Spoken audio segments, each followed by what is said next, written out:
આજે આ શું બનાવ્યું? જય Shri Krishna, welcome back to my vlog. સાંજના 7 વાગી ગયા છે. આપણે ભગવાનની પૂજા આરતી કરી દીધી છે. સાંજના 7 વાગ્યાથી જ આપણે જમવાની તૈયારી કરી દઈશું. ડિનરમાં આજે હું બનાવવાની છું હાંડવો. ખીરું પલાળી દીધું છે, ઇન્સ્ટન્ટ હાંડવો બનાવવાનો છે, તો એ હાંડવો ફટાફટ બની જશે. તો હાંડવો બનાવવા માટે મેં સોજી, બેસન, ચોખાનો લોટ, મકાઈનો લોટ એવી રીતે બધા મિક્સ લોટનો યુઝ કર્યો છે અને છાશમાં ખીરું ફટાફટ પલાળી લીધું છે.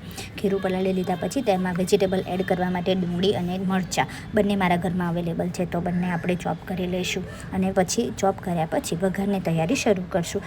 એ પહેલાં હું તમને એક વાત કહું. મારા ઘરમાં છે ને કાનાજીનું બાળા સ્વરૂપ એટલે કે લડ્ડુ ગોપાલ છે, તો અમે દરરોજે લડ્ડુ ગોપાલની પૂજા આરતી એવું બધું જનરલી કરતા હોઈએ છીએ. તો સવારે મમ્મી કરી દે છે અને સાંજે ટાઈમ રહે તો હું કરી દઉં, કાં તો મમ્મી, ગમે તે કોઈ પૂજા આરતી દરરોજે કરીએ છીએ.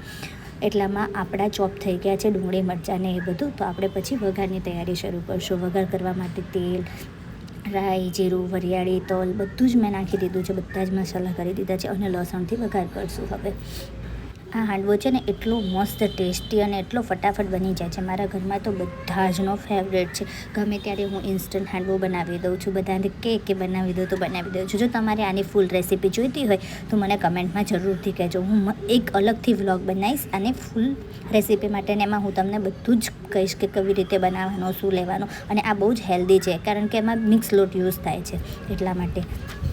આને વધારે હેલ્ધી બનાવવા માટે તમે તમારા પસંદના વેજીટેબલ્સ જે કંઈ બી એડ કરવું હોય બધું જ કરી શકાય છે. આ ડાયટમાં બી ખાઈ શકાય એવી રેસીપી છે. તો વઘારને મેં નાખી દીધો છે ખીરામાં. જો ખીરું કેટલું મસ્ત લાગી રહ્યું છે. પછી થોડું ઈનો કે ખાવાનું સોડા નાખીને બધા જ હાંડવો આપણે એક એક કરીને ઉતારી લેવાનો છે. એને વધારે થોડુંક કડક અને ક્રિસ્પી કરવાનું, જેથી કરીને બહુ જ મજા આવશે. ખીરો એના પર થોડા તલ સ્પ્રિંકલ કરવાના અને પછી ઢાંકીને એને થવા દેવાનું. ત્યાં સુધી હું માર્કેટથી બધું લઈ આવી હતી આજે સાંજે જઈને, તો એ બધું આપણે ઠેકાણે કરી દઈશું. શ્રીયાન માટે આજે ભૂંગળા લાવી હતી, તો એ ભરી લીધા છે આપણે. અને એટલામાં જ જો અમારો એક હાંડવો રેડી થઈ ગયો છે. હાંડવો રેડી થઈ ગયા પછી બધા જમવા બેસી ગયા. જમ્યા પછી કંઈક મીઠું તો જોઈએ, સ્વીટ માટે મેં બિસ્કિટ ખાધા. પછી કામ બામ પતાવીને હું ચાલવા જતી રહી. જો કે આ વ્હીકલ જઈ રહ્યા છે, આ વ્હીકલ જોતાં જોતાં મેં વોક કર્યું. Bye bye.